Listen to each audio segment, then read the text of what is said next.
वैसे तो आपने हिंदू स्क्रिप्चर्स में रामायण और महाभारत के बारे में सुना ही होगा और कई लोग इसे सच भी मानते होंगे। लेकिन अभी भी भारत में कई सारे ऐसे लोग हैं जो इसे बस एक माइथोलॉजिकल स्टोरी मानते हैं, यानी कि उनके अनुसार ऐसा कोई भी युद्ध कभी भारत में हुआ ही नहीं था और ना ही ऐसी कोई जगह भारत में एग्जिस्ट किया करती थी। लेकिन जब इन्हीं लोगों को हिंदू पौराणिक कथाओं में वर्णित कोई जगह असल में मिल जाती है तो फिर उनके पास इस सवाल का कोई जवाब नहीं होता है। वो अक्सर इन्हें किसी भी अजीब से एक्सप्लेनेशन के द्वारा टाल देते हैं। ठीक ऐसे ही आज से 50 साल पहले श्री कृष्ण नगरी द्वारिका में हुआ, जब साल 1963 में ASI यानी कि आर्कियोलॉजिकल सर्वे ऑफ इंडिया ने समुद्र में डूबी द्वारिका नगरी की खोज शुरू की और उन्हें इस पूरे इन्वेस्टिगेशन के दौरान द्वारिका नगरी मिल भी गई। और जब उन्होंने इसकी कार्बन डेटिंग करी तो उन्हें इस बात का पता लगा कि ये नगरी आज से 9000 साल से लेकर 12000 साल पुरानी है। तो क्या इससे ये निष्कर्ष निकल के नहीं आता है कि हो ना हो ये वही नगरी है जो श्री कृष्ण के मृत्यु के बाद जल में समा गई थी?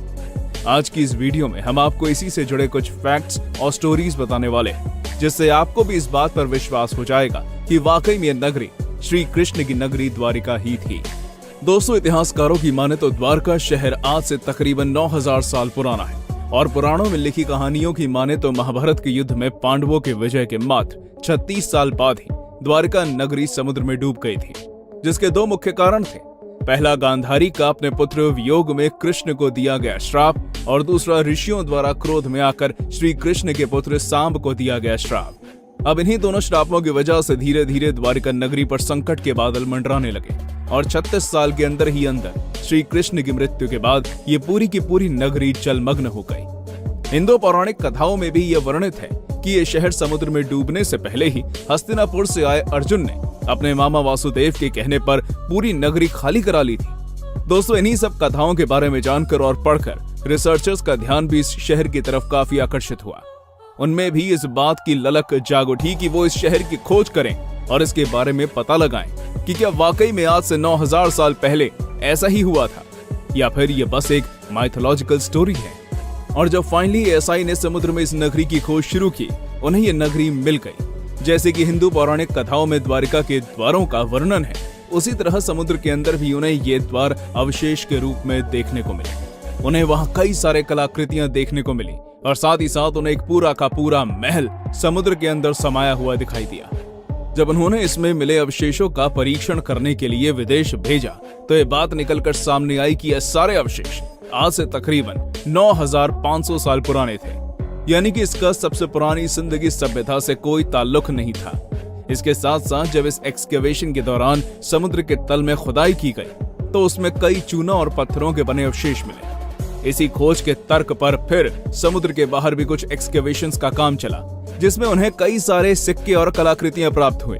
और जब उन्होंने इस अवशेष को समुद्र में मिले अवशेष के साथ मिलाने का प्रयास किया तो उन्हें यह पता लगा कि ये सारे अवशेष उसी वक्त पर के हैं, जो कि इस बात का सबूत देते हैं कि वाकई में ये नगरी उस वक्त पर इस धरती पर एग्जिस्ट किया करती थी। हालांकि रिसर्चर्स अभी इस निष्कर्ष पर नहीं पहुंच पाए हैं कि क्या वाकई में ये श्री कृष्ण की नगरी थी या फिर इसे सिंधु घाटी सभ्यता के बाद बनाया गया था। पर दोस्तों, परेशानी यह है कि यहाँ मौजूद लहरों और सरकार के उदासीन रवैये की वजह से इस पूरे साइट के रिसर्च का काम पूरा नहीं हो पाया। हालांकि समय समय पर आर्कियोलॉजिस्ट इस पूरे पानी में डूबे शहर की सच्चाई का पता लगाने की कोशिश करते रहते हैं। वैसे आपको क्या लगता है, क्या आप इस डिस्कवरी के बाद भी इस बात को इनकार करते हैं कि द्वारका नगरी कभी धरती पर एग्जिस्ट ही नहीं किया करती थी, या फिर आपको भी अब यह भरोसा हो चुका है कि वाकई में आज से हजारों साल पहले गुजरात में स्थित अरब सागर के तट पर यह शहर फला फूला करता था? आप हमें नीचे कमेंट सेक्शन में लिखकर अपनी राय बता सकते हैं। बाकी अगर आपको ये वीडियो इन्फॉर्मेटिव लगी हो तो आप इसे लाइक करके हमारे चैनल को सब्सक्राइब कर सकते हैं, ताकि आपको ऐसी और भी वीडियोस भविष्य में देखने को मिले। तो आज के लिए बस इतना ही। देखते रहिए हमारे साथ mystery Pitara channel. Think out of the box.